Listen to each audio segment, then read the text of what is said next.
వదిలేరానండి. ఇప్పుడు ఒక నిండు ప్రాణం తీసిరు ముగ్గురు కలిసి.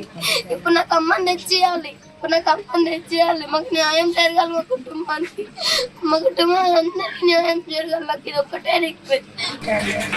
నిన్న సాయంత్రం చూసే వరకు మమ్మీ పరిస్థితి ఉంది. దాని తర్వాత చూసే వరకు మమ్మీ కొట్టుకుంటుంది. దాని తర్వాత హాస్పిటల్ తీసుకోవాలంటే ఎవరు సహకరించలేదు మాకు. మమ్మీ చనిపోయే వరకు ఆ శివ వ్యక్తి వాళ్ళు ఇంటికి వచ్చి మమ్మీ చనిపోయే వరకు చూసిరు. మమ్మీ చనిపోతుందని చెప్పేసి మళ్ళీ మమ్మీ కళాశాలలో పనిచేస్తుంది, కల్చరల్ డిపార్ట్మెంట్ మమ్మీది. ఆ చున్నీతో నెక్స్ట్ కట్టి మమ్మీ చనిపోయినాక వాళ్ళు వెళ్ళిపోయినాక అక్క నా దగ్గరకు వచ్చి ఇప్పుడు ఏమంటావు, ఎవరి దగ్గర ఉంటావు, ఈ రాత్రి ఎక్కడికి వెళ్ళమని అడుగుతుంది. అక్క కూడా ఉంది, అక్క కూడా చంపేసింది. అక్క శివ అనే వ్యక్తి వాళ్ళ తమ్ముడు వీళ్ళందరూ కలిసి మా అమ్మని చంపేసి. మాకు న్యాయం జరగాలి. రాష్ట్ర ముఖ్యమంత్రి గారు రేవంత్ రెడ్డి గారు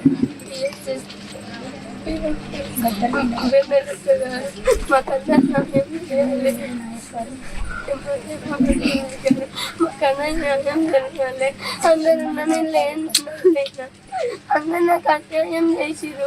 పోలీసు వాళ్ళు వాళ్ళ కస్టడీ నుంచి 6 రోజులు పెట్టేసిరు. మొన్న నైట్ పెట్టేస్తే బయటకు వచ్చి మమ్మీ తెచ్చి కొట్టి చంపేసిరు.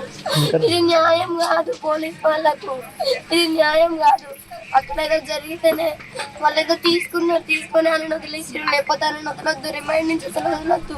ఎందుకు వదిలేరానండి. ఇప్పుడు ఒక నిండు ప్రాణం తీసిరు ముగ్గురు కలిసి. ఇప్పుడు నాకు అమ్మని తెచ్చేయాలి, మాకు న్యాయం జరగాలి. మా కుటుంబానికి అందరికీ న్యాయం జరగాలి. నాకు ఇది ఒక్కటే రిక్వెస్ట్. ముఖ్యమంత్రి గారు కూడా కొంచెం మమ్మల్ని చూసి మా బాధ నేనండి. చంపేసిరు మా మమ్మీని. అసలు కస్టడీ నుంచి ఎందుకు వదిలేసిరా అని ఎందుకు వదిలేసి సీతక్క గారు అందరూ కూడా మాకు హెల్ప్ చేయాలి. వాళ్ళని వదలొద్దు, బయటికి మాత్రం వాళ్ళని వదలొద్దు.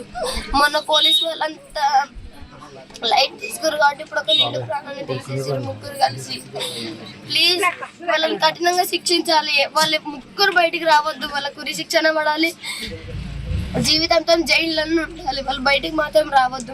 మా కుటుంబానికి మాకు న్యాయం జరగాలి.